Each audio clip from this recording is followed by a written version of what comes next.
All right, y'all, welcome to the Scott Horton Show. I'm the director of the Libertarian Institute, editorial director of antiwar.com, author of the book Fool's Errand, Time to End the War in Afghanistan, and the brand new Enough Already, Time to End the War on Terrorism. And I've recorded more than 5,500 interviews since 2003, almost all on foreign policy, and all available for you at scotthorton.org. You can sign up for the podcast feed there, and the full interview archive is also available at youtube.com/Scott Horton Show. All right, you guys, on the line, I've got Daniel Larison, formerly of the American Conservative magazine. He is now a contributing editor at antiwar.com, I am so happy to say. And he's also been writing at responsiblestatecraft.org lately as well. Welcome back to the show. How are you doing, my friend? I'm doing well, Scott. Thanks very much. And it's great to be at Anti-War and great to be back on the show talking to you. Yeah, man. Good times. I'm very happy to have you at both on there and here.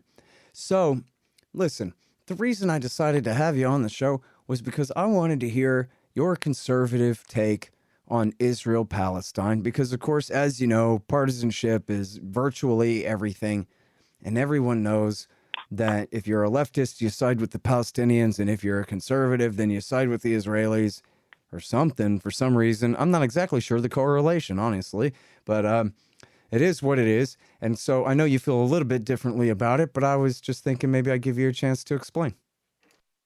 Yeah, sure. So I know it can be kind of a tribal issue where people on the right tend to default to supporting Israel. And I find the reasons that they do so don't really make a lot of sense. For one thing, they'll often say that this is our most important ally in the region, or this is one of our most important allies in the world, when in fact they're not even a treaty ally. The U.S. doesn't owe them anything. We're not obliged to defend them. They're not obliged to defend us. We have a security relationship with them that has been built up over the last 40, 50 years. But it's very difficult to see what it is that the U.S. gets out of that relationship, especially with all of the liabilities that come along with it. And so the perspective that I've taken on this, that I've held for probably about the last 20, 25 years, is that the U.S.-Israel relationship is not really serving any vital interests of the United States. And in fact, it exposes us to a lot of resentment, a lot of hostility, and bogs us down in conflicts that we aren't really needed in, that don't serve any purpose for us. And it also puts us on the side of an illegal occupier of other people's lands, which maybe in some extraordinary emergency situation you could somehow justify as being an ugly necessity of foreign policy. But I don't really see what purpose is served by aligning ourselves with a government that steadily encroaches on and takes people's lands and continues to hold them in this state of statelessness and occupation now for more than 50 years. And our continued backing of this government against this stateless people not only exposes us to retaliation in the form of terrorism, but it also implicates us in the war crimes that government commits against innocent people. As we're seeing again in the last 10 days in Gaza, we're being made complicit in the crimes that they carry out using the weapons that we provide to them. And our government continues to give them cover at the UN. And so I think in terms of our national reputation, our national interest, and our respect for international law, this relationship really doesn't make sense for us. And that's why I've written many times that we need to downgrade that relationship. We need to cut off the support that we've been providing them. And so I approach it very much in terms of being a non-interventionist and thinking in terms of U.S. foreign policy serving American interests. And this is one area where that policy doesn't really serve anybody's interest except perhaps those of the pro-settler parties in Israel. And then that's not what our foreign policy should be for. Well, I mean, I don't want to oversimplify it, but I think that this is an honest point, right? That in the much larger sense, the kind of zoomed all the way out sense from looking at the issue, the American right is siding with white sort of Westerners and our civilization against an alien civilization. They're the other guys, the Arabs and the Muslims, and they are, trying to hurt our people, and you're on the side of the East against the West. Daniel, that doesn't make sense. Yeah, I mean, it certainly does get framed that way. It gets built up that way, especially after September 11th. There was a strong impulse to identify with Israel's conflict with the Palestinians and with their other neighbors, and to sort of map our war on terror onto what they had already been doing. And I think that's been a really terrible thing for our foreign policy. It's warped our thinking about the whole region, about our relationship with predominantly Muslim countries, and it's put us on this collision course with many different countries in the region for I think spurious reasons. And so, I mean, we talk about Israel as part of the West, but I mean, in some sense, yes, that may be true. But in other respects, we have connections to Palestinians as well. There are Christian inhabitants in Palestine whose ancestors have lived there for thousands of years and who belong to some of the most ancient Christian communities. So if people want to play a game of identity politics, you can do that both ways. I'm not particularly interested in that. I don't think civilization is a particularly useful unit of analysis. We should deal with states and peoples on a case-by-case basis in terms of what kind of relationship we can have with them. And I think our guide in that ought to be trying to have good relations with as many nations and peoples as possible. This is what Washington urged us to do in his farewell address. He wanted us to have commerce and peace with as many nations as possible. He warned us against passionate attachments to other countries and also inveterate antipathies. And I fear with the Israel-Palestine issue, you see the worst of both of those, where you have Americans who are choosing to side with one or the other, and becoming so attached to that cause that the American interest gets left out and gets forgotten. And then because they've attached themselves so firmly to one side of the conflict, they then decide that they have to pit themselves against the other and try to help one side crush the other. And in practice, that's meant arming the far more powerful party in the conflict to the teeth, and giving them all of the support they could possibly want. And I think it's put us in a position of siding with a very heavy-handed bully of a government that and it really doesn't reflect well on us. And of course, in our own policies, we have behaved in similar ways as well. And so I think if we want a foreign policy of peace and restraint, we have to move away from these kinds of policies that reinforce militarism and oppression, and look for ways to have peaceful relations. Okay, you guys, check it out. The new book is finally done. Enough already. Time to End the War on Terrorism. It's available in paperback and Kindle. Also, the audiobook is coming, although that might take a little while. For all those who participated in the big fundraiser of 2019, I have the list, and you will be getting all your stuff as soon as my boxes of wholesale copies arrive.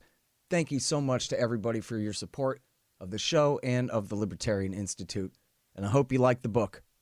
Hey guys, Scott Horton here for ExpandDesigns.com. Harley Abbott and his crew do an outstanding job designing, building, and maintaining my sites, and they'll do great work for you. You need a new website? Go to ExpandDesigns.com/Scott and save $500. Hey guys, check out Listen and Think audiobooks. They're at listenandthink.com and, of course, on audible.com. And they feature my book, Fool's Errand, Time to End the War in Afghanistan, as well as brand new out Inside Syria by our friend Reese Erlich, and a lot of other great books, mostly by libertarians there. Reese might be one exception, but essentially they're all libertarian audiobooks. And here's how you can get a lifetime subscription to Listen and Think audiobooks. Just donate $100 to The Scott Horton Show. at scotthorton.org/donate.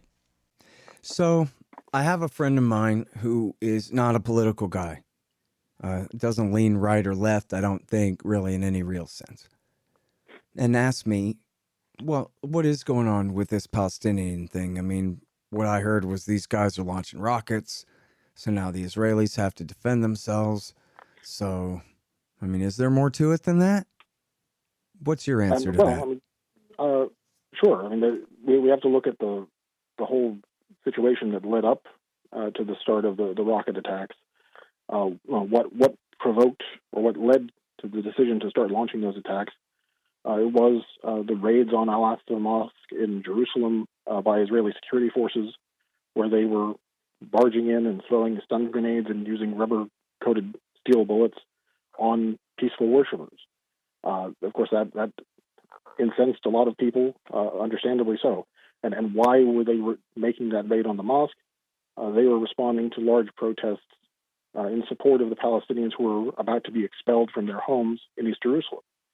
And of course, East Jerusalem itself has been occupied illegally now for more than 50 years. And you've had a steady campaign of what was essentially ethnic cleansing going on in the occupied territories as Israeli settlers seek to displace and dispossess Palestinians that are living there.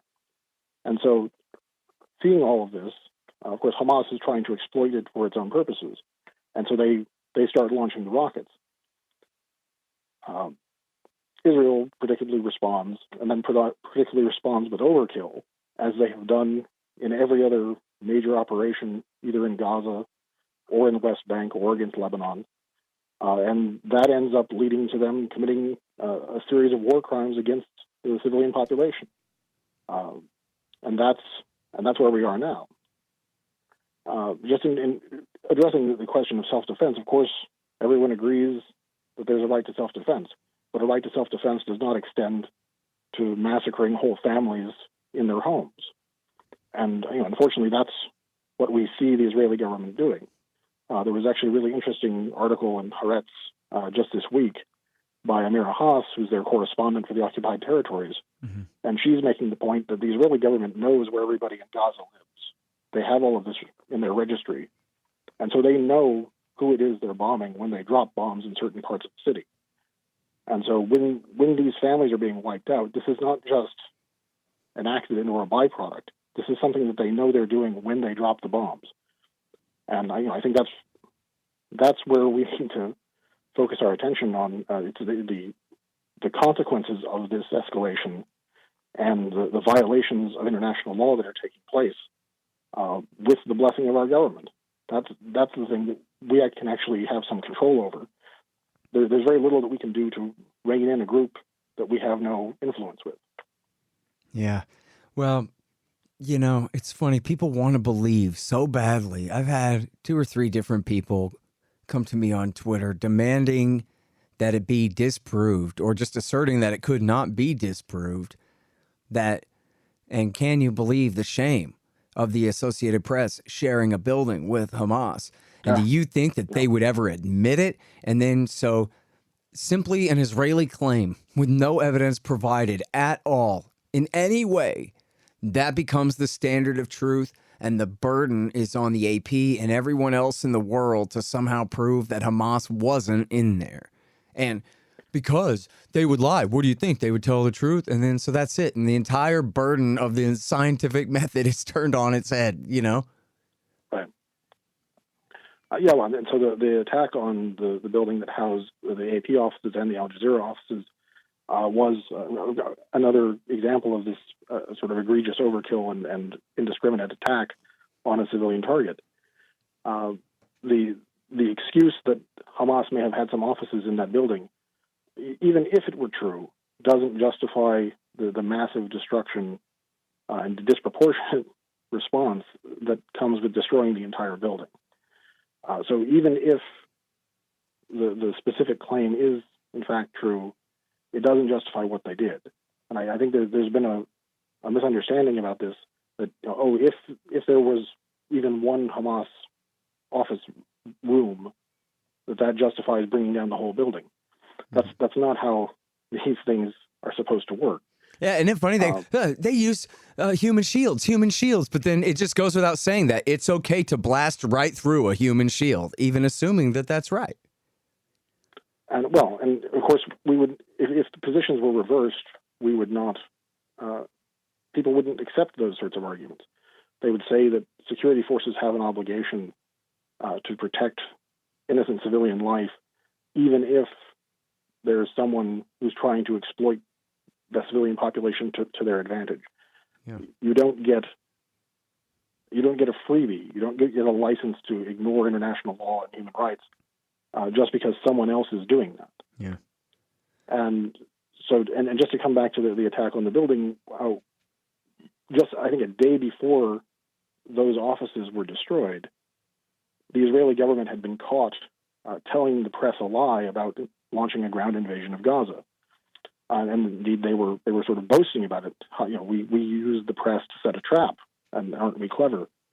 And then I think it was the very next day, they end up blowing up a building with international media in it, and then they expect us to believe that they're the ones completely justified in what they're doing, when they just told us the day before that they're perfectly happy to lie about their operations if they think it will give them an advantage. Right. So, certainly you should, in a fraught situation like this, you should always be wary about taking anything at face value. But I think when a government that has every incentive to lie about something tells you something, you need to corroborate that in many other ways before you take what they say as the truth. Yeah. Well, I think and that simply hasn't been done. Right. Isn't it really, it's all just question begging and confirmation bias kind of thing. I'm always reminded over and over these decades now, plural, I've been reminded of this rich guy in my cab in 2002 who said, of course Iraq did 9/11, or else why would we be attacking them then? Like, you're telling me our government would, lead me to believe that falsely in order to start a war against a country that didn't do it? I mean, that's crazy. How could a crazy ranting cab driver be right that the government would be so cynical to do something like that? And it's sort of the same thing here where, okay, maybe they are bombing family homes, and maybe they are bombing the press, and maybe they are, killing doctors and all these things. But I mean, there's got to be a good reason for it, or it's got to be an accident. It's got to be just collateral damage, because otherwise, what are you saying, Daniel Larison, that they're deliberately bombing civilian homes full of women and children? That our allies, the wonderful Israelis, are in fact war criminals, deliberate war criminals? Is that what you're saying? It is what I'm saying. It's what Amira Haas is saying in her piece for Haaretz this week. She was also on Democracy Now!, laying out the case for this. They not only know who they're striking, they know that they're not actually getting any real significant military advantage by doing it. They are choosing to drop powerful munitions in one of the most densely packed urban areas in the world. And so they know going in that they're going to cause significant numbers of civilian casualties. The thing is that they define collateral damage, that is, the damage that is supposedly permitted to them, so broadly that what they perceive as collateral damage is what everyone else would rightly understand to be war crimes.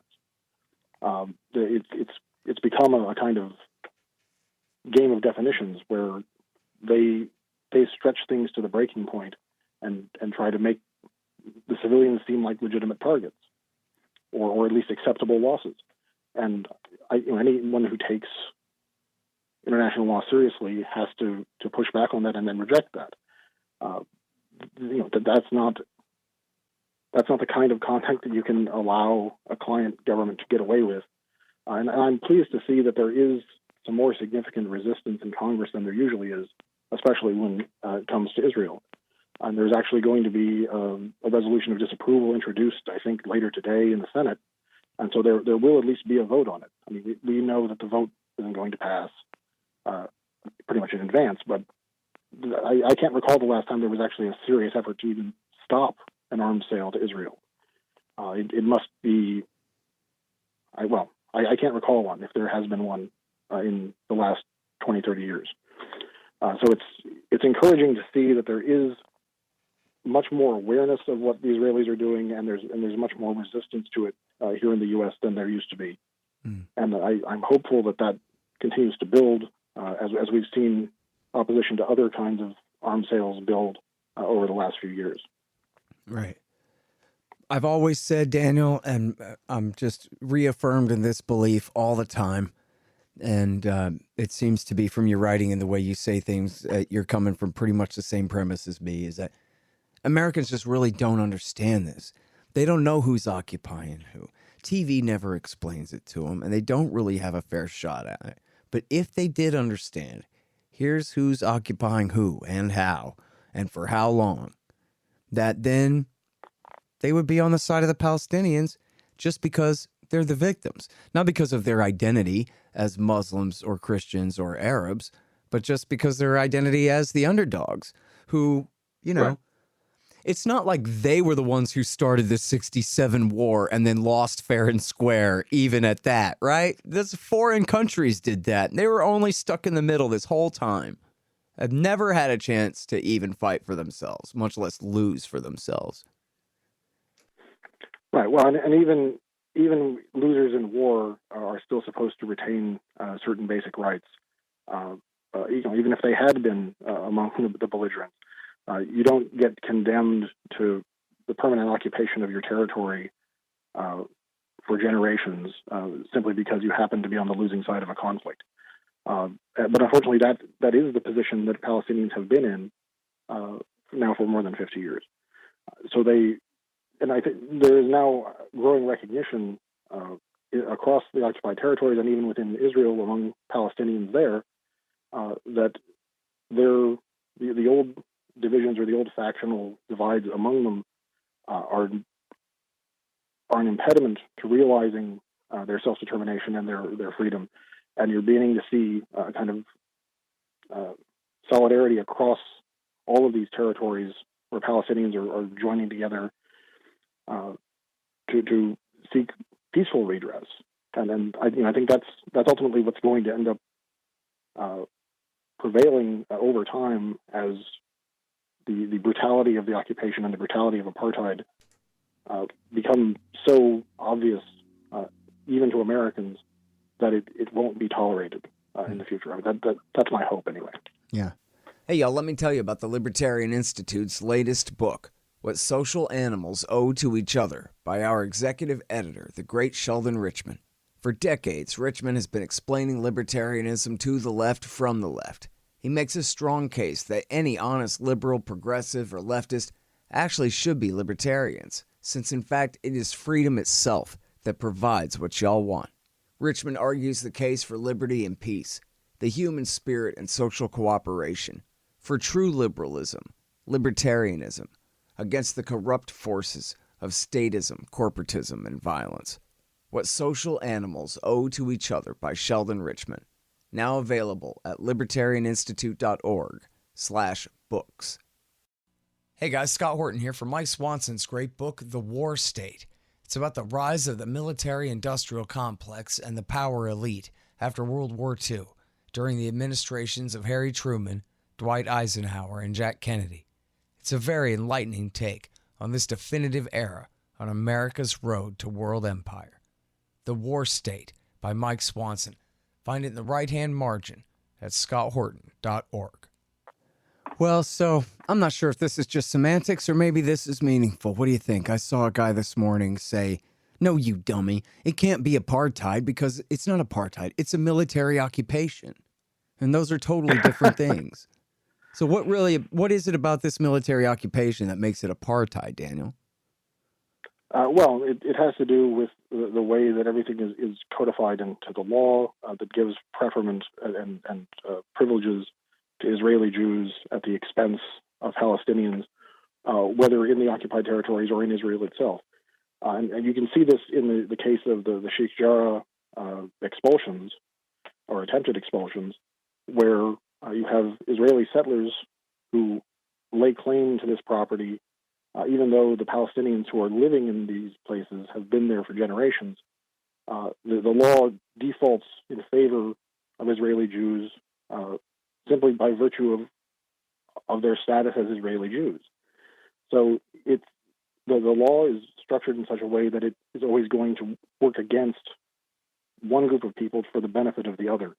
And so Palestinians are not just in practice, but in terms of the law, are treated as a lower class of, well, not even citizens in the case of the territories, but as a less protected group.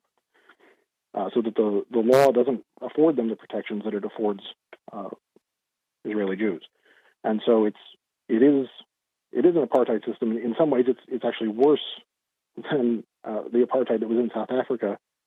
I think it was, I believe it was Desmond Tutu who said something to the effect of, we didn't bomb the Bantustans, or the South African government didn't bomb the Bantustans during apartheid. On top of the apartheid, Israel also engages in military actions. And so, in a way, it's sort of an apartheid plus with even worse features than what we saw in South Africa. Right. And so here we are, we're after the death of the ruse of the two-state solution and the idea of independence for the Palestinians, but we still don't have official annexation of the West Bank and the government of Israel just saying, okay, this is all, literally, we mean it now in law, Judea and Samaria and Israeli territory.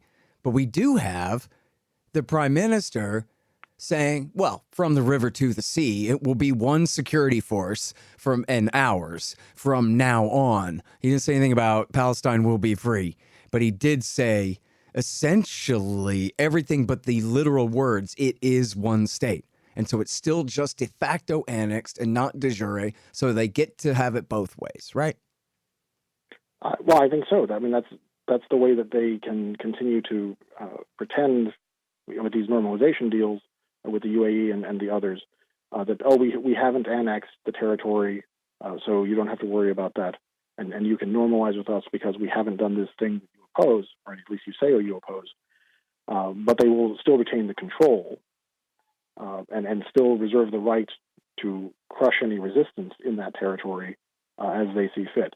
And so, it is a one-state reality. It has been for many decades now, and that's just becoming harder and harder to deny. The two-state solution was a nice notion, and it was maybe possible when it was first formulated, but so many things have changed in terms of the expansion of the settlements and the entrenchment of Israeli control that you're not going to have two viable states living next to each other anymore. It's going to have to be either one state that has equal protections for everyone, or it's going to be increasingly ugly apartheid state with the characteristics we've already seen just enhanced more over time. Yeah. I don't know. It's funny. A guy said to me today on Twitter, not that makes a difference. He says, I just don't know how this is ever going to happen, right? The Israeli government is never going to give these people independence or equal rights. A one-state solution, abolition of church and state, one man, one vote, and never mind what your grandparents believed. It's just not going to happen. They're going absolutely the other direction. And essentially, unless it's America holding a gun to their head, which is never going to happen, they're never going to give this up. And the Palestinians, I don't know what's supposed to happen to them, but eventually the facts on the ground will make them obsolete, and they'll just be pushed into the Sinai Desert or the Jordan River or blasted off into space or something. But who's trying to really actually do anything about this? Who has the power to stop it? That's a good question. The answer is right now nobody. There really is no pressure being brought to bear. Certainly not significant enough pressure to change what the Israeli government is doing. I think probably longer term, either demographic realities or an internal change in the political culture in Israel may end up being what forces the issue and drives for some real change. But in the medium term, I would have to agree with sort of the pessimistic assessment that it doesn't look very good for the Palestinians in the near term. Because they have really no international allies that are in any position to do anything about it. Although with changing attitudes, even here in the U.S., that may not always be the case. Right? It certainly is the case now, but it doesn't have to be maybe in 15, 20 years' time. Of course, that's another generation living under occupation. Yeah, it's just incredible. All right. Well, listen, I can't tell you again how much I appreciate you writing for us at antiwar.com now, Daniel. We're so happy to have you there, and you write such great stuff. And also, I should mention, everybody, Daniel's website is called Eunomia. Am I pronouncing that right? What does that mean? I think you taught me this before, but I forget. Eunomia, it's a term from ancient Greece. It means good order, or the principle of good order. I see. Yeah. Very nice. Also, so that's on Substack, DanielLarison.substack.com. Okay, great. Yeah. DanielLarison.substack, and then again, antiwar.com and responsiblestatecraft.org, the website of the Quincy Institute for Responsible Statecraft there. Thank you so much for coming back on the show. Great to talk to you again. Thanks, Scott. I appreciate it. The Scott Horton Show, Anti-War Radio, can be heard on KPFK 90.7 FM in LA, APSradio.com, antiwar.com, scotthorton.org, and libertarianinstitute.org.